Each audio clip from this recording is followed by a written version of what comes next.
The South China Sea is one of the world's most strategic and contested maritime regions, serving as a vital artery for global trade. 1/3 of all shipping passes through its waters each year. Beneath its surface lie vast reserves of oil, gas, and some of the world's richest fishing grounds, making it a critical resource for millions in Southeast Asia. The region's islands and reefs, though tiny, grant control over surrounding waters and resources, turning them into flashpoints for national pride and power. Overlapping claims and military standoffs have made the South China Sea a potential global flashpoint, where even a minor incident could escalate into a major conflict. At the heart of the South China Sea dispute is China, which claims nearly 90% of these strategic waters through its controversial 9-dash line. This sweeping claim is rooted in ancient maps and historical narratives which Chinese officials frequently cite to justify their expansive reach. Over the past decade, China has dramatically increased its presence, building artificial islands, establishing military outposts, and conducting regular naval patrols. These actions have not only alarmed neighboring countries, but have also drawn international scrutiny, as the South China Sea is a vital artery for global trade and a potential flashpoint for conflict. The Philippines, whose coastlines directly face the contested waters, bases its claim on both geographic proximity and international law. The country has invoked the United Nations Convention on the Law of the Sea, or UNCLOS, to assert its rights, even winning a landmark case at The Hague in 2016. Despite this legal victory, Filipino fishermen and naval patrols still face constant challenges from Chinese vessels, making the dispute a daily reality for many communities. Vietnam, with a long and often turbulent history of rivalry with China, asserts its own control over the Paracel and Spratly Islands. The Vietnamese government points to historical records and continuous occupation to back its claims. This has led to frequent and sometimes dangerous confrontations at sea, as both nations deploy Coast Guard and naval vessels to assert their presence, raising the risk of escalation. Malaysia and Brunei, while less vocal than their larger neighbors, also lay claim to parts of the South China Sea. Their focus is primarily on securing valuable hydrocarbon resources within their exclusive economic zones, or EEZs. Both countries have invested in offshore oil and gas exploration, and their patrol boats regularly monitor the waters to protect these economic interests. Taiwan, though often sidelined in international negotiations, mirrors China's sweeping claim and occupies the largest natural feature in the Spratlys, Taiping Island. Despite its limited diplomatic recognition, Taiwan maintains a military presence and continues to assert its historical rights, adding another layer of complexity to the dispute. The Association of Southeast Asian Nations, or ASEAN, has repeatedly tried to mediate and find a peaceful resolution. However, internal divisions among member states and China's preference for bilateral negotiations have stalled meaningful progress. The lack of a unified stance has made it difficult to present a strong front against China's assertiveness. The result is a region locked in perpetual tension, where each nation is determined to defend its interests, be it sovereignty, resources, or security. With overlapping claims, military buildups, and diplomatic deadlock, the South China Sea remains one of the world's most volatile and closely watched maritime flashpoints. Scarborough Shoal, just 220 kilometers from the Philippines, is a vital fishing ground and a strategic outpost, now effectively controlled by China since a 2012 standoff. Filipino fishermen have been blocked from the area, fueling economic hardship and national outrage. Further south, Sandy Cay, a tiny sandbar near Thitu Island, has become another flashpoint, with both nations wary of any change in control. In April 2025, Chinese Coast Guard personnel landed on Sandy Cay, raising tensions and highlighting the fragility of the status quo. Even these small features carry enormous symbolic and legal weight, as control can extend maritime rights.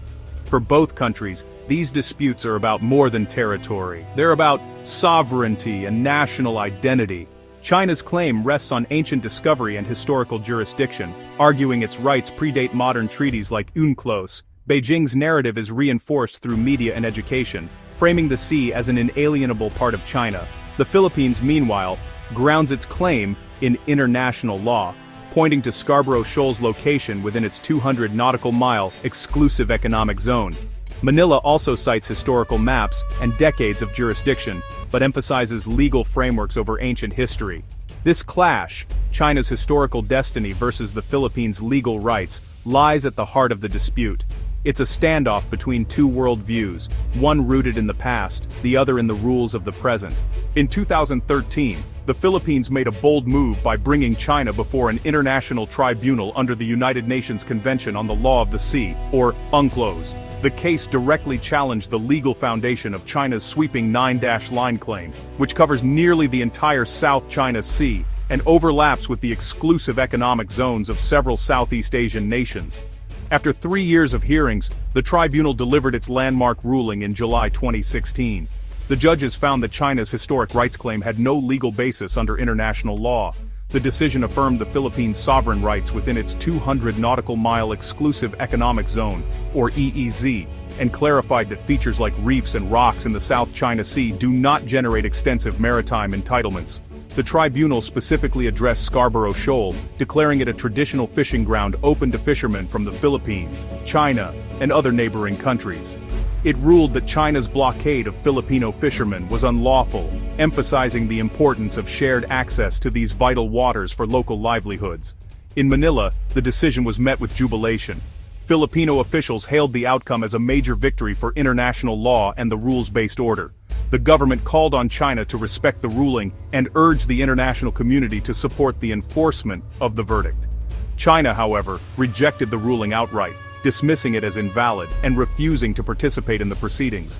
Despite international pressure, Beijing continued its activities in the disputed waters, including building artificial islands and expanding its military presence. Although the verdict remains unenforced, it set a powerful legal precedent for the region and the world. The ruling clarified maritime rights under UNCLOS and reinforced the principle that might does not make right in international waters.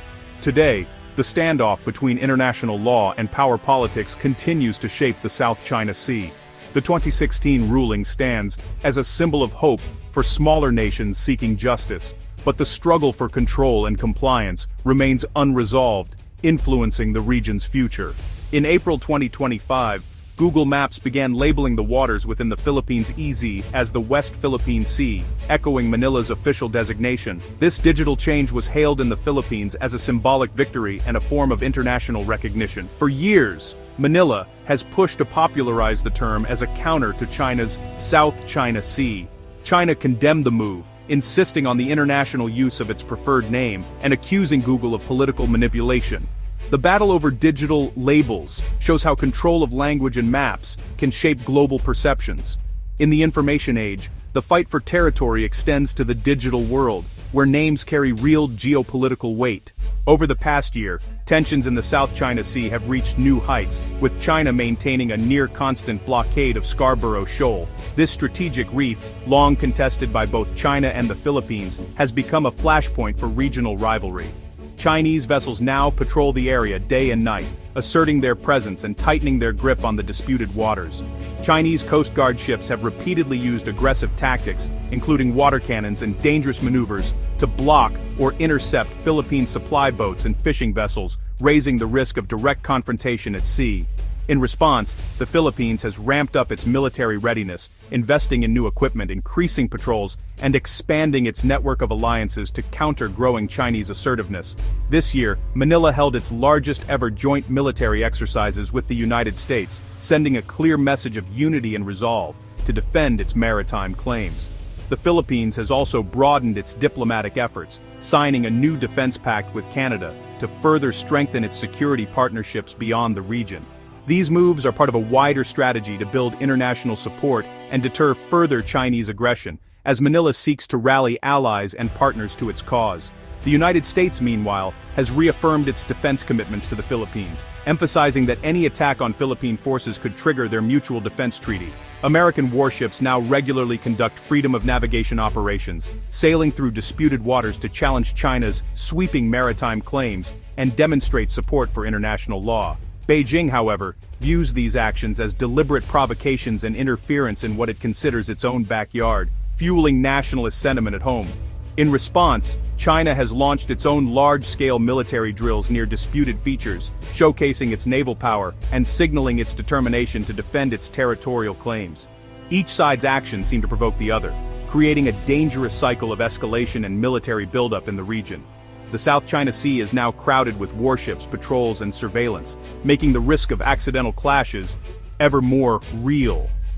With tensions running high, even a minor incident could quickly spiral out of control, threatening peace and stability in the wider region. The risk of miscalculation is ever present, as military and political leaders on all sides weigh their next moves with growing anxiety. The stakes extend far beyond the South China Sea itself, with global trade, regional security, and the balance of power in Asia all hanging in the balance. For coastal communities, the dispute is personal. Fishermen are blocked from traditional grounds, livelihoods are lost, and local economies suffer. The conflict stirs nationalism and anxiety, putting pressure on leaders and straining social cohesion. Globally, any escalation could disrupt trade routes and raise prices and threaten economic stability far beyond Asia. Peace is not just a diplomatic goal, it's an economic and human necessity. A binding code of conduct between China and ASEAN could help prevent incidents and foster cooperation. The 2016 arbitral ruling remains a cornerstone for a rules-based solution, but dialogue and compromise are essential. The South China Sea is big enough for all, if managed with wisdom, restraint, and respect for international law.